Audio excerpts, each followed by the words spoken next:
Hi, beautiful people. Hi to every one of us. How are we doing? As is my usual way, before I start talking to us about our health, I will always want to know how we're doing. How are you keeping up? How is everything working out around you? I hope you're being positive, being optimistic, giving life your best the much you can. Okay, if that is what you're doing, keep it up. It will definitely pay off. But if that is what you're doing, please put up a positive attitude. Wear that smile wherever you are. Whatever you do, be positive about life. This life is beautiful, and we must always see the beautiful part of it. Okay? So, I want to quickly talk to us about something today that a whole lot of us do, a lot of people do, and some people do it without even thinking of the consequences, or rather, not knowing the consequences. Some people know, but they feel it's convenient for them to do it. Some people do it, and I don't know, but I just feel it's important I talk about it because it's something we need to watch. It's something we need to stop. It's something we need to put a check on because if we don't, it's going to end up affecting every one of us. Every one of us is going to affect us. So, what is it I'm talking about? Indiscriminate intake of antibiotics. Simply put, taking antibiotics without prescription. We wake up for that slightest symptom we are having on our body, we rush to the pharmacies and we purchase antibiotics of different types, different dosages, and we pour them in, taking the wrong antibiotics for the wrong purpose and the wrong dose. Okay? Suffice me to say that there are a lot of causes of infections apart from bacteria. Bacteria is not the only thing that causes infection. There are viral infections, there are fungal infections, there are parasitic infections like malaria. Malaria is a parasitic infection. Hepatitis is a viral infection. Which other one? Ringworm is a fungal infection, and what have you. So it's good I make you to understand today that every infection is not caused by bacteria. Do you understand that? Mhm. Every infection, sorry, is not caused by bacteria. So taking antibiotics for a viral infection is a waste of time. A virus is the cause of the infection that you're having, and you're taking antibiotics, you're wasting your time. You're just overworking your liver because your liver is going to be the organ that is going to end up detoxifying the drugs and eliminating it from the body with your kidney for drugs that are eliminated through the kidney. So you're just overworking your system for nothing. So if the cause is fungal and you're taking antibiotics, you're just overworking your system because it's not going to work. Antibiotics will work only on bacteria. So if the cause of the infection is not bacterial and you're taking antibiotics, you're just killing your system unnecessarily. You're just overworking your liver and your kidneys. Even if the cause of the infection is bacterial, even if it's a bacterial infection, there are different antibiotics for different infections. Does it make sense? There are different classes of antibiotics. All antibiotics are not the same.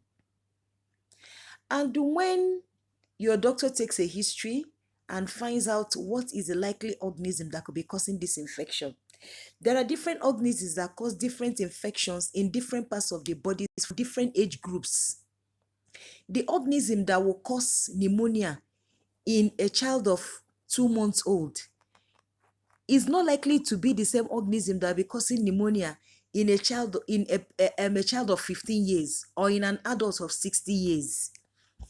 So that your head is pneumonia doesn't mean automatically it's one drug that it must be used for it. Different age groups have different organisms that are susceptible to cause infection in them. So let us stop this indiscriminate intake of antibiotics. It's a big problem in our society today. If you're residing in environments or societies where you can't just get into the pharmacy and purchase antibiotics, you must do that with a doctor's prescription. That's perfect. That's beautiful. That's what it should be. But in some other societies, we know it doesn't happen that way. People just walk in and they purchase these antibiotics and they start taking them.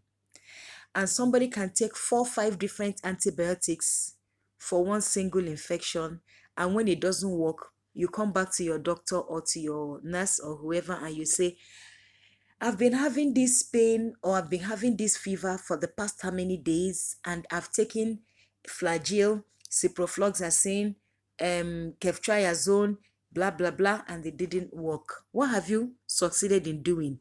Increasing the resistance of the organism against these antibiotics. Because you have just told the antibiotics, okay, look at this drug. Sorry, you have just told the organism, look at this drug. And the organism will take a look at the drug and say, oh, there's even a drug like this. Let me see how much it will affect me. And the organism will quickly change its nature against that particular drug that you have taken at the wrong time and the wrong dose. So next time when you have infection by that organism has already changed its nature against these particular antibiotics. So when you use antibiotics now, that particular antibiotics, it might not work. You will not see your doctor giving you these antibiotics is not working. Your doctor will go and use a stronger antibiotics in order to treat you. Your doctor will use a stronger antibiotics after you have abused a whole lot of antibiotics in the lower class. You now end up making your doctor to use very strong and potent antibiotics for very minor infections. And tomorrow, when there is need to use those strong antibiotics, what are we going to end up using? Because we are exposing those strong antibiotics that should be used in very rare cases. We're already exposing them to very minor infections because the lower class of drugs that are supposed to be used have all been abused. It's a problem. It's a problem. So please, let us learn. Let us stop it. When you have an infection, meet a doctor. Let your doctor take your history. Your doctor will be able to know the type of antibiotics that he will give you. If it's something that needs you to go to the lab to find out the particular organism that is causing the problem, your doctor will do that. And when you use a specific drug for the particular organism and the right dose, there's a good response. And we are not scared of, mutation from these organisms. So please, if you're coming across this page for the first time, follow this page, like this page, share these videos, guys, share these videos.